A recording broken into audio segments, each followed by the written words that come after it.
तर तुम्हाला फक्त एकदा हिंदूच धर्म दिसतो का? कपाळाला बोट लावल्या लावल्या हुलुलुलुलू करत खाली पडणारी लोक नाही दिसत तुम्हाला? माझ्या आईचं नेहमी म्हणणं असायचं माझ्या वडिलांना की मी जर गेली तर मी तुला माझ्या 10व्याचं सुद्धा जेवू देणार. उठली गेली, दरवाजा उघडला, माझी आई आणि वडील दोघेजण दारात होते. पण त्या रात्री 3 वाजले होते आणि अख्ख्या घरभर घुंगरांचा आवाज. आम्ही खाली उतरलो की तो आवाज वरती जायचा, आम्ही वरती गेलो की तो आवाज खाली यायचा. ॲज इट इज माझी आई तिला पायऱ्यांवरनं खाली उतरताना दिसली. ज्या घटना घडत आहेत त्या just because of my mother. घर तर विकू नाही शकली, पण तिने, माझ्या आईने तिला घर विकण्यासाठी ठेवलं पण नाही. परंतु आत्ता माझा जो भाऊ आहे त्याला त्याची बायको पण दिसते आणि माझी आई पण दिसते.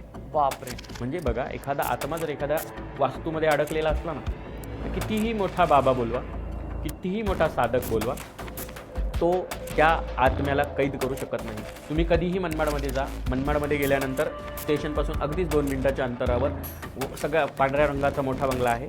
तो बंगला मी माझा होता असं म्हणते, पण तो माझ्या आईचा आहे.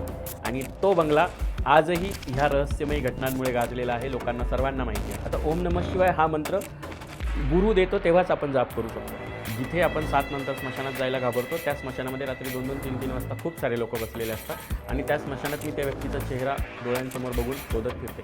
मेरी साधना के लिए उमर और मेरी उमर तो अंदाज नहीं लगा. जिसके साथ बेटी थी 6 साल पहले या अंदर शांत होता. गुप्तधन हे जमिनीखाली जुन्या लोकांनी गाडून ठेवलेल्या वस्तू होत्या.